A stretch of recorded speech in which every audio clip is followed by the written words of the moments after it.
새 노래로 여호와께 노래하며 성도의 모임 가운데 찬양할지어다. 아멘. 계시록 4장 11절 말씀도 같이 보겠습니다. 계시록 4장 11절입니다.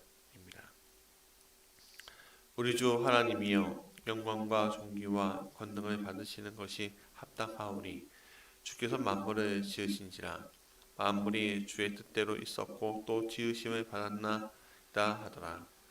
새 번역 성경으로 다시 한번 읽어드리겠습니다. 우리의 주님이신 하나님, 주님은 영광과 존귀와 권능을 받으시기에 합당하신 분이십니다. 주님께서 만물을 창조하셨으며 만물은 주님의 뜻을 따라 생겨났고 또 창조되었기 때문입니다. 하고 외쳤습니다. 아멘. 자, 오늘은요 드디어 목적 이근사 8번째 이야기고요. 첫 번째 목적, 우리는 하나님의 기쁨을 위해 계획되었다라는 제목으로 첫 번째 목적이 있고, 오늘의 주제는 하나님의 기쁨을 위해 계획되었다라고 제목이 있습니다. 여러분, 모든 것이 그분을 위해서 존재하는 것 여러분 알고 계시죠? 우리는 하나님의 기쁨을 위해서 계획되었습니다. 우리가 이 땅에 태어나던 그 순간 하나님은 보이지 않는 목격자로 그 자리에 계셨고 우리의 출생에 미소 지으셨습니다. 하나님은 우리가 이 땅에 살아있기를 원하셨고 우리가 태어난 것을 매우 기뻐하셨습니다. 하나님은 우리를 창조하실 필요가 없었습니다. 그러나 하나님 당신의 기쁨을 위해 우리를 창조하시기로 선택하셨죠.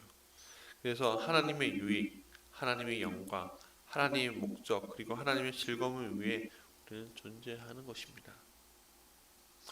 하나님께 기쁨을 드리는 것, 그분을 위해 그분의 목적을 위해 사는 것은 우리의 첫 번째 목적입니다. 이 진리를 완전히 이해하면 우리 자신이 중요하지 않다고 느끼는 일은 다시 없을 것입니다. 비록 삶이 일시적이라고 하더라도 우리는 영원한 삶이 있습니다. 그렇기 때문에 오늘 우리는 중요한 자신을 발견하는 거죠. 이 사실이 우리의 가치를 증명합니다. 우리가 하나님께 그토록 중요하고 그분이 영원히 함께 하실 만큼 우리를 가치 있게 여기신다면 우리가 이보다 더 소중한 것을 가질 수 있을까? 질문해 봐야죠. 우리는 하나님의 자녀입니다. 우리는 어떤 피조물보다 하나님께 더 많은 기쁨을 드릴 수 있습니다. 예배소서 1장 5절은 이렇게 말합니다. 그 기쁘신 대로 우리를 예정하사 예수 그리스도로 말미암아 자기의 아들들이 되게 하셨으니. 아멘. 하나님이 우리에게 주신 선물 가운데 가장 좋은 것은 기쁨을 누릴 수 있는 능력입니다. 그분은 우리가 기쁨을 경험할 수 있도록 우리에게 오감과 감정을 주셨습니다. 우리가 기쁨을 누리고 즐거워할 수 있는 이유는 우리가 하나님의 형상에 따라 만들어졌기 때문입니다. 우리는 자주 하나님께도 감정이 있다는 사실을 잊고 있는 것 같습니다. 그분은 모든 것에 깊이 느끼시는, 모든 감정을 가지고 느끼시는 분인데, 성경은 하나님이 슬퍼하시기도 하고 질투하시기도 하고 분노하시기도 하고 기쁨을 누리실 뿐만 아니라 만족하시고 또 행복해 하십니다. 또 동정과 연민, 그 비애를 느끼신다고 말하고 있습니다. 하나님은 사랑하시고 즐거워하시고 기뻐하시고 좋아하시며 심지어 웃기도 하신다 라고 성경은 보면 잘 나와 있죠. 그러면 우리가 하나님께 기쁨을 드리기 위한 무엇이 있을까? 첫 번째, 하나님께 기쁨을 드리는 것을 우리는 예배라고 부릅니다. 성경은 말합니다. 시편 147편 11절, 주는 그를 예배하고 그의 사랑을 신뢰하는 자들을 기뻐하신다. 그러니까 하나님께 기쁨을 드리는 모든 행동이 예배인 거예요. 그러니까 우리가 이 자리에서 이 새벽에 주님께 기도하고 예배하는 것도 예배고, 여러분의 삶 전체를 속에서 삶이 하나님과 연결되고 하나님 앞에 자기 마음을 드리면 그게 예배인 거예요.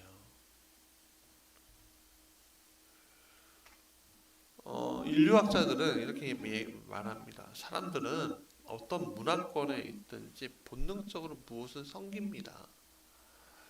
그것을 알았습니다. 그러니까 이것은 누구에게나 다 어떤 영적인 존재, 신적인 존재와 연결되고 싶어 한다는 것을 이야기하죠. 하나님이 인간 안에 만들어 놓으신 우주적인 갈망이 있기 때문에 예배는 먹는 것과 또는 숨 쉬는 것과 마찬가지로 굉장히 자연스러운 거예요. 그러니까 여러분들 안에 예배에 대한 것들에 대해서 무엇인가 내가 새벽 기도를 못하면, 아니면 주일 예배를 못 가면 뭔가 약간은 꺼림칙한 그런 것도 있잖아요. 그건 결국 그런 겁니다. 우리 하나님을 예배하지 못하면 우리는 항상 하나님 외에 대체물을 찾게 되어 있습니다. 그 대체물이 심지어 우리 자신이 되기도 합니다. 하나님은 우리에게 이러한 욕구를 주신 것은 그분은 예배하는 자를 원하시기 때문입니다.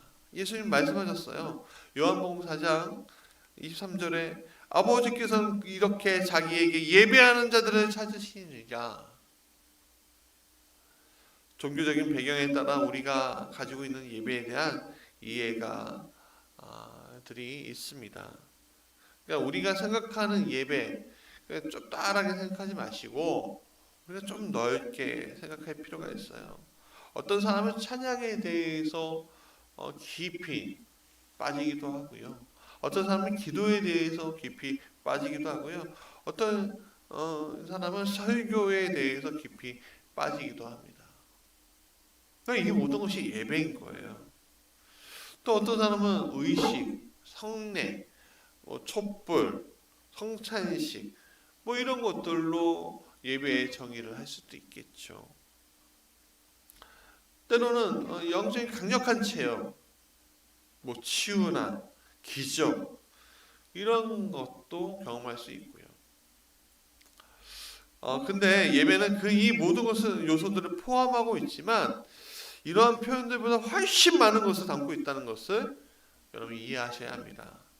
예배는 삶의 방식 그 자체이기 때문에 그래요.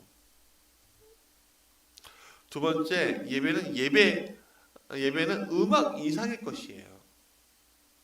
놓치지 마십시오. 그러니까 예배를 구성하는 것 중에 음악이 있잖아요. 네. 그 음악이란 게 뭡니까? 사람이 목소리로 내서 하는 것부터 시작해 여러 가지 악기를 통해서 하는 그 모든 것들이 음악 아니겠습니까? 많은 사람들이 예배를 음악과 동의어로 생각해서 우리 교회는 예배를 먼저 드리고 그 후에 설교가 있어 라고 생각할 수도 있습니다. 그 오해예요. 그러니까 예배 시간 우리가 착각하는 것 중에 뭐냐면 준비 찬송하겠습니다 라고 생각하면은 그 준비 찬송은 예배를 드리기 전에 드리는 짧은 아이스 브레이커 같은 시간이라고 생각하는데 그렇지 않습니다. 여러분 이 예배당에 들어오는 순간 들리는 모든 찬양과 음악의 모든 요소들 있잖아요. 그런 것들이 다 예배인 거예요. 우리가 그 시간에 떠들 이유가 없습니다. 하나님께 집중해야죠.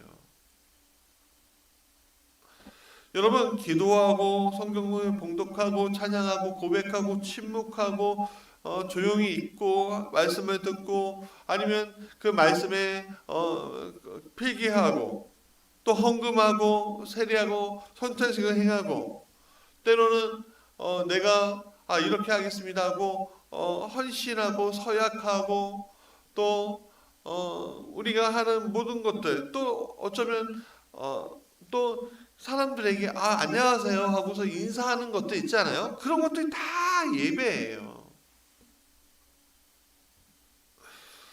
사실 예배는 음악보다 먼저 생겼습니다.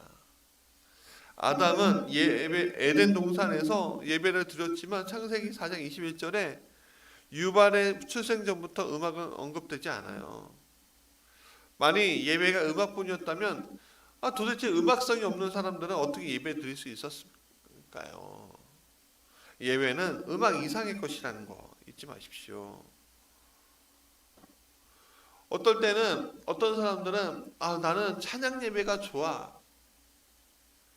어떤 사람들은 나는 조용하게 거룩한 예배가 좋아. 때로는 그 거룩함이 음악적인 요소에 또 아니면 찬양 예배가 그 음악적인 요소에 좌우하는데 우리는 그렇게 생각할 필요가 없습니다. 우리 예배를 생각해 보십시오. 우리가 예배 가운데 어떨 때는 찬송가만 쭉 부를 때가 있고 어떨 때는 CCM 봉성가 부를 때가 있습니다. 어떨 때는 우리가 대단한 오케스트라를 대동해서 예배드릴 때가 있고 어떨 때는 솔로로 부를 때가 있죠. 때로는 빠른 찬양곡을 부를 때가 있고 어떨 때는 느린 경배곡을 드릴 때가 있습니다. 사람들은 그거에 대해서 다 반응이 달라요. 그러나 그 모든 것이 예배인 거예요. 그 모든 것이 예전에 피아노 치는 것조차 예배로 저건 예배가 아니야 라고 말씀하시는 분도 있었고 어떨 때는 교회에서 드럼 치니까 저게 뭐야? 어떻게 예배를 드럼을 칠 수가 있어? 기타 치니까 저게 뭐야? 이렇게 얘기할 수 있는데 그건 아니에요. 피아노만 치면은 경배고 다른 뭐 드럼이나 시끄러운 뭐 헤비메탈 음악처럼 뭐 시끄러운 뭐 이런 거 있잖아요. 일렉이나 이런 것들 치면은 저건 뭐 찬양 집회 아니야. 뭐 이런 거 있잖아요. 또 스타일이나 뭐 음향이나 속도나 그런 거와는 전혀 무관하다는 거. 하나님은요 좋은 것의 기준이 없으세요. 무조건 좋으신 거예요. 노래가 빠르든 느리든 잘 부르든 못하든 시끄럽든 조용하든 오래되든 아주 새로운 것이든 하나님이 다 만드신 것이기 때문에 모든 종류의 음악을 사랑하신다는 건 여러분 잊지 마십시오. 예전에 뭐 록, 헤비메탈 이런 장르에 대해서 굉장히 터부시하는 일이 있었습니다. 한국 교회 안에서. 그런데 여러분 오늘 여러분이 우리 흔히 쓰는 피아노나 시디사이저나 이런 것들도 예전에 없었기 때문에 또 예전에 발명되지 않았었기 때문에 새로 나올 때마다 사람들 굉장히 터부시했어요. 그러나 여러분 이 모든 것들은 하나님이 다 계획해 놓으셨고 인간 안에 들어오게 하셨다는 거 잊지 마시기 바랍니다. 우리가 그 모든 종류를 좋아하지 않을 수 있지만 하나님은 모두를 좋아하십니다. 예배가 그 속에서 음악적인 요소가 아니라 그냥 거기에서 영과 진리로 하나님께 예배드린다는 거. 그것이 예배의 모습인 거죠.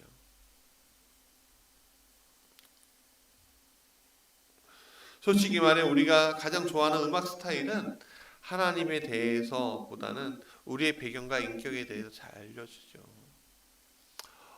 한 민족의 음악이 다른 민족에게는 소음이 될 수가 있어요. 여러분 혹시 몽골 초원에 사람들이 부르는 음악 여러분 기억하세요? 뭐 이런 거의 뭐 한음으로 하는 노래가 있거든요. 제가 들으면요, 저게 노래야? 라는 생각을 하게 돼요. 뭐 여러분 모르시면은 유튜브 한번 찾아보시면 됩니다. 근데 그들은 그게 맞는 거예요, 사실. 그러니까 하나님은 되게 다양성을 좋아하시고 그 모든 것을 지키신다는 거 놓치지 마십시오. 여러분 크리스천 그리스도인의 음악이라는 것은 없어요. 단지 기독교적인 가사만이 있을 뿐이라는 거죠. 노래를 성스럽게 만드는 것은 음이 아니라 가사고요. 그리고 영적인 음이라는 것은 존재하지 않아요. 단지 거기에 그것을 만드는 사람의 목적이나 그 사람의 영적인 그 심리들이 들어가 있는 거예요. 여러분, 제가 가사 없는 음악을 들려드릴 때 어떤 사람들은 야 이거 목사 예를 들어 그 요가하는 사람들 있잖아요. 요가가 인도의 전통적인 명상 방법이라고 하는데 그것도 종교적인 요소가 있어요. 근데 이 요가할 때 가사가 안 들어있는 봉성을 틀어줄 때 어떤 사람들은 이게 너무 좋다, 너무 평안하다 라고 느낄 때가 있거든요. 때로는 뉴에이지, 그러니까 현대 영적인 음악이라고 이야기하는 뉴에이지 음악이 있는데 그 뉴에이지 음악은 사실 기독교랑 전혀 상관이 없어요. 그런데 어떨 때는 우리가 말씀을 읽으면서 그걸 듣는데 너무 마음이 평안해질 때가 있다니까요. 그러니까 우리는 그것을 구별할 필요가 없어요.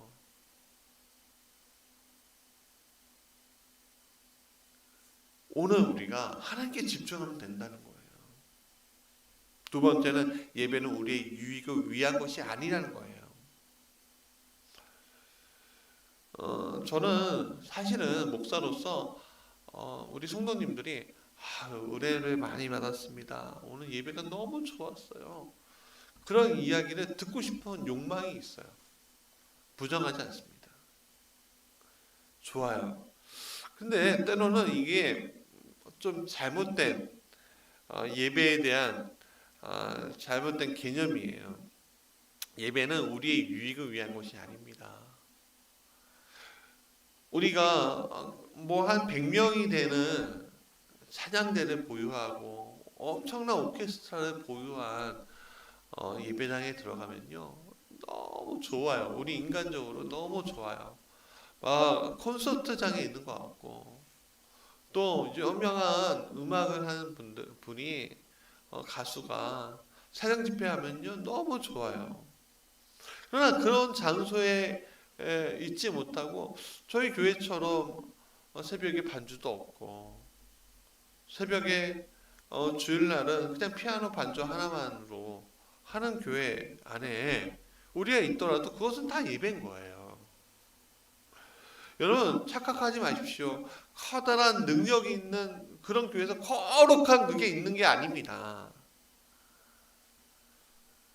그 예배 자체가 거룩한 거예요.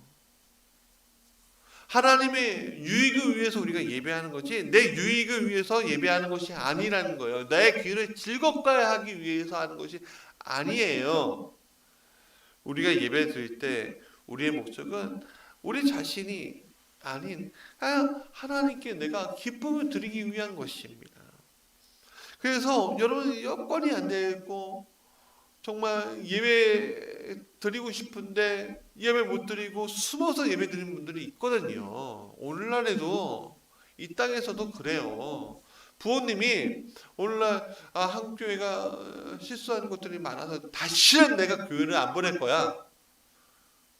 그렇게 이야기하는 분들 많거든요. 근데 교회 가면 맨날 사단이 일어나고 어려움 당하니까 조용하게 몰래 기도하는 분들이 있어요.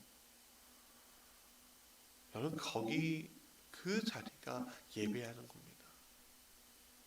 그게 하나님의 기쁨인 거죠. 오늘 예배에서 나는 아무것도 얻지 못했어? 라고 생각할 수도 있지요. 근데 여러분 아무것도 가질 수 없나요? 그건 잘못된 겁니다. 아유, 오늘 목사님 설교가 별로였어. 여러분, 그 잘못된 거예요. 오늘 찬양 삑사리가 너무 많이 났어. 그래서 잘못된 거예요.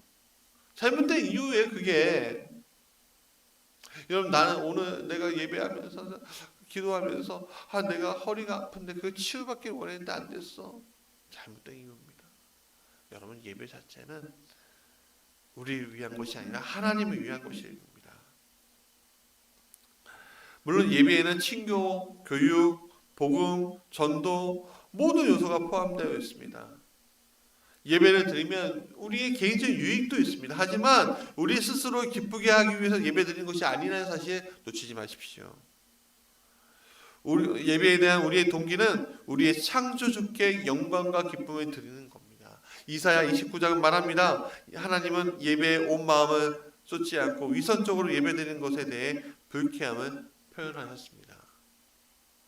왜냐하면 그 당시 사람들이 하나님께 메마른 기도, 마음에서 우러나오지 않는 찬양, 아무 의미 없는 설교들, 그 의미조차도 생각하지 못한 사람들의 많은 사람들이 의식 갖고 그냥 터벅터벅 그 자리에 와서 그냥 습관적으로 그 자리에 앉는 그런 것들을 통해서 하나님께 제사 드리고 있다고 아주 통렬하게 비판합니다. 여러분 하나님은 예배의 전통이 아닌 열정과 헌신으로 감동을 받으십니다. 케냐나 정말 흑인 영가들을 한번 들어보세요. 거기에서 예배를 드리시는 분들을 보세요. 그냥 목소리 하나만으로 찬양만 몇 시간 합니다. 별별 반주가 있는 게 아니에요. 제가 인도네시아 아바라봇 교회에 방문했는데 깜짝 놀랐어요. 거기는 의자가 없어요. 지금은 있는지 없는지 모르겠습니다. 의자가 없더라고요. 그냥 홀에 사람들이 여기 땅에 들어왔는데 저희 일행들 앞에 있었거든요. 제 주변에 막 문신 머리 빡빡 깎고 문신하고 좀 이렇게 약간 건달처럼 보이는 친구들이 저희 주변에 이렇게 둘러싸여 있는데 깜짝 놀랐어요. 근데 예배하는 그 순간에요, 그들이요 얼마나 뭐라고 할까 천사처럼 보이는데요. 그 열정과 감격을 다해서 예배드리는데 저 자신이 부끄러웠다니까요. 성경은 말해요. 주께서 말씀하셨다. 이 백성이 그 입으로 나를 존경한다고 말하지만 그 마음은 내게서 멀리 떨어져 있다. 그들이 나를 경배한다고 하지만 그것은 사람들이 해오던 형대로 형식적으로 하는 것뿐이다. 여러분 형식이 중요한 것이 아닙니다. 피아노의 자리가 중요한 것이 아닙니다. 예배 자체에 집중하십시오. 하나님 말씀에 집중하십시오. 세 번째, 예배는 삶의 일부가 아니라 삶 자체라는 걸 잊지 마십시오. 시편 105편 4절에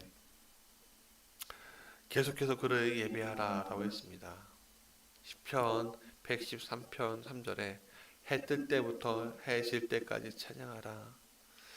성경에는 많은 사람들이 직장, 집, 전쟁터, 감옥, 심지어 자신의 잠자리에서 하나님께 찬양한 사실이 기록되어 있습니다.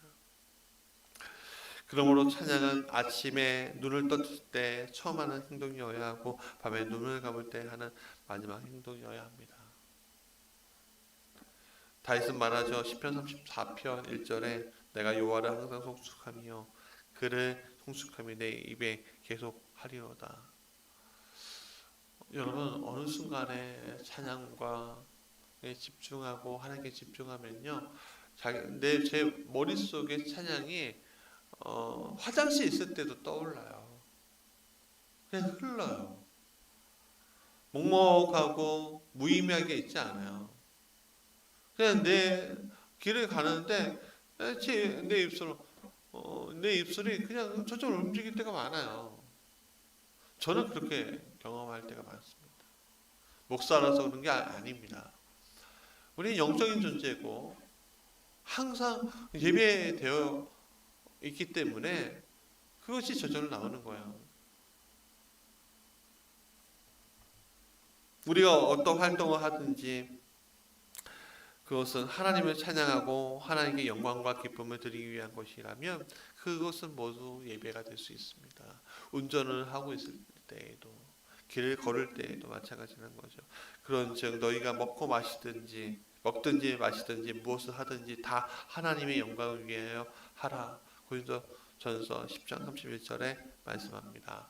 마틴 루터는 이렇게 얘기합니다. 우유 짜는 사람은 하나님의 영광을 위해 소젖을 짤 수가 있다. 여러분의 직장에서 어떤 일을 합니까? 여러분 일을 하면서 컴퓨터로 뭐 막 무슨 일을 하더라도 그거 자체가 하나님께 영광을 돌릴 수 있는 하나님의 영광을 위해 그 일을 하고 계신 거죠. 물론 하나님의 영광이 아닌 거짓의 사탄을 위해서 움직이는 사람도 굉장히 많아요. 구별하십시오. 조심하십시오.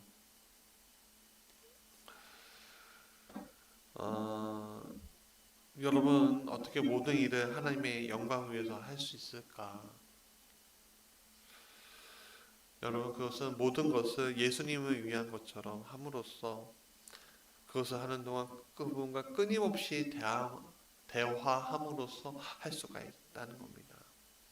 골로새서 3장 23절에 무슨 일을 하든지 마음을 다하여 주께 하듯 하고 사람에게 하듯 하지 말라라고 말씀하고 있는데 그렇습니다. 오늘 이 우리의 삶 모든 것들이 주께 하듯 해야 합니다. 여러분 오늘 이 새벽 여러분들 일어나자마자 예배하고 또 제일 처음에 하는 것이 무엇입니까? 제가 집에 가니까요, 기도하고 집에 가니까 아내가 새벽 온라인 예배 드린 다음에 부엌에 있더라고요. 부엌에서 아침밥을 하고 있더라고요. 그게 예배입니다. 그것도 예배입니다. 오늘 우리의 모든 삶이 예배가 되게 간절히 원합니다. 삶으로 떠난 질문 하겠습니다. 마치 내가 예수님을 위해 하듯이 할 수 있는 일은 무엇이 있는가? 질문이 있습니다. 여러분, 예수님을 위해서 우리가 할 수 있는 여러 가지 방도들을 생각해 보십시오. 우리는 우리를 위해서 이 모든 것들을 한다 하지만 사실은 하나님께 초점이 있어야 합니다. 그것이 우리의 유익이 되는 줄 믿습니다. 기도하지요. 사랑과 은혜가 충만하신 우리 주 하나님, 우리에게 이 모든 것이 예배가 된 것을 보게 되고 알게 하시니 감사합니다. 주님, 내 삶이 하나님께 드려지기 원합니다. 내 모든 것이 하나님께 예배 드려지기 원합니다. 내가 길을 가면서 흥얼거리는 것들이 찬양이 되게 하시고 내 마음속에 흐르는 말씀이 예배가 되게 하시고 내가 하는 모든 일들 가운데 하나님 역사 안에 있게 하여 주옵소서. 주님 찬양합니다. 주님을 위해 살게 하여 주옵소서. 이것이 곧 나의 유익도 됩니다. 예수님의 이름으로 기도하였습니다. 아멘. 주기도로 마치겠습니다. 하늘에 계신 우리 아버지, 아버지의 이름을 거룩하게 하시며 아버지의 나라가 오게 하시며 아버지의 뜻이 하늘에서와 같이 땅에서도 이루어지게 하소서. 오늘 우리에게 일할 양식 주시고 우리가 우리에게 잘못한 사람 용서하여 준 것 같이 우리 죄를 용서하여 주시고 우리 시험에 빠지지 않게 하시고 악에서 구하소서. 나라와 권능과 영광이 영원히 아버지의 것입니다. 아멘. 오늘 같이 기도했으면 좋겠다라고 생각하는 것이 있습니다. 바로 미얀마를 위해서 같이 기도해 주셨으면 좋겠습니다. 미얀마에 많은 이들이 있습니다. 그들에게 이 목숨을 걸고서 총과 대포 앞에 서고 있습니다. 그들을 위해 기도합시다. 하나님의 긍휼과 하나님의 사랑이 그들 안에 있게 해달라고, 또 그곳에서 성도하는 모든 이들 가운데 하나님의 역사가 있게 해달라고 같이 기도하고, 또 오늘은 좀 특별히 미얀마 민주화 운동이라고 치셔서 그 속에서 무슨 일이 일어나고 있는지 유튜브로 한번 보셨으면 좋겠습니다. 그 민족을 우리가 품으려고 합니다. 같이 기도하면 좋겠습니다. 또한 기도했으면 좋겠습니다. 내일부터 코로나19 백신이 이제 이제 배포가 된다고 합니다. 모든 일정과 여정 하나님 복 주시고, 또 그 모든 순간순간마다 하나님 함께 해주셔서 없게 해달라고 기도해 주셨으면 좋겠습니다. 마지막으로 우리가 또 기도하기 원하는 것은 우리 무지개 교회가 이 시대에 하나님 앞에 온전히 설 수 있도록 해달라고 같이 좀 기도해 주셨으면 좋겠습니다. 같이 기도하겠습니다.